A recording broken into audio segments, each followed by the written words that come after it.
রাজবাড়ীর গোয়ালন্দে বিদায়ী ইউএনওর বিরুদ্ধে ঝাড়ু ও জুতা মিছিল করেছেন বিক্ষুব্ধ জনতা। ফ্যামিলি কার্ড শুমারির তথ্য সংগ্রহকারী ও সুপারভাইজার নিয়োগ পরীক্ষায় জালিয়াতির অভিযোগ তুলে উপজেলা নির্বাহী কর্মকর্তা সাথী দাসের বিরুদ্ধে ক্ষোভ ঝেড়েছেন তারা। এ সময় বিক্ষোভকারীরা হুঁশিয়ারি দিয়ে বলেন, সরকারি কর্মকর্তারা সরকারের ঊর্ধ্বে নয়। উপজেলা পরিষদ অবরুদ্ধ করে রাখারও হুঙ্কার দেন তারা। এই নিয়োগ অবিলম্বে বাতিল করতে হবে, বাতিল করতে হবে, বাতিল করতে হবে। জাতীয়তাবাদী শক্তি রাজঘাট সমস্ত কিছু অবরুদ্ধ করে রাখবে। আর এই খেসারত সাথী দাসকে দিতে হবে, আর এই প্রশাসনকে দিতে হবে।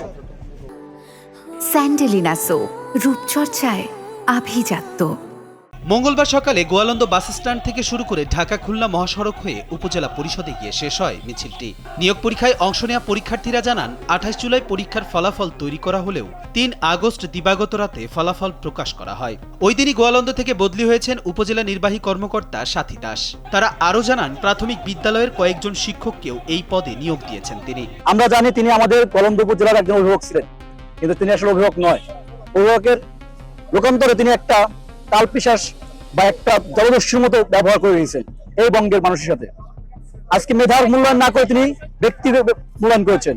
সে 11টা পর্যন্ত ভাইভা পরীক্ষা শেষে 28 তারিখে তারা রেজাল্ট শিট তৈরি করেছে। রেজাল্ট শিট তৈরি করেছে, কিন্তু সেই রেজাল্ট শিট প্রকাশ করেছে, পাবলিশ করেছে 3 তারিখে রাতে।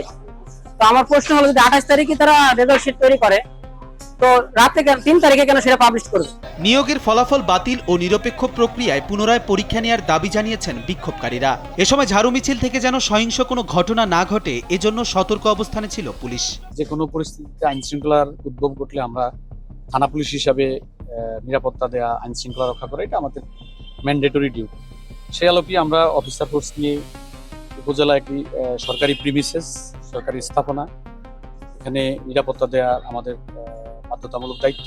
আমরা সেই দায়িত্বটা পালন করেছি। তবে প্রতিবাদের ভাষা বা প্রতিবাদের কারণ, প্রতিবাদের সূত্র, এই সম্পর্কে আমি খুব ভালো ওয়াকিবহাল। নিয়োগ পরীক্ষায় অনিয়ম ও দুর্নীতির অভিযোগের বিষয়ে জানতে সাথী দাসের সঙ্গে যোগাযোগ করা হলেও তাকে পাওয়া যায়নি। তবে এ বিষয়ে জেলা প্রশাসক জানিয়েছেন, নিয়োগ পরীক্ষার কিছু ধাপ থাকে। লিখিত অভিযোগ পেলে এ বিষয়ে ব্যবস্থা নেওয়ার আশ্বাস দিয়েছেন তিনি। যদি স্পেসিফিক কোনো অভিযোগ থাকে আপনাদের আমাদের লিখিতভাবে জানাবেন, আমরা দেখবো।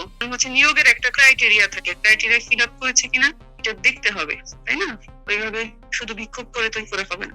রিটেন অভিযোগ দাখিল করেন, আমরা ব্যবস্থা নিব আইনগত। এদিকে গত 16 জুলাই সাথী দাসের খুলনা বিভাগে বদলির আদেশ হয়। এর প্রায় 15 দিন পর গোয়ালন্দ উপজেলার দায়িত্ব হস্তান্তর করেন তিনি। বিদায়কালে তার বিরুদ্ধে নানা অনিয়মের অভিযোগ সামনে আনেন স্থানীয়রা। কবির চৌধুরী, জয়, কালবেলা।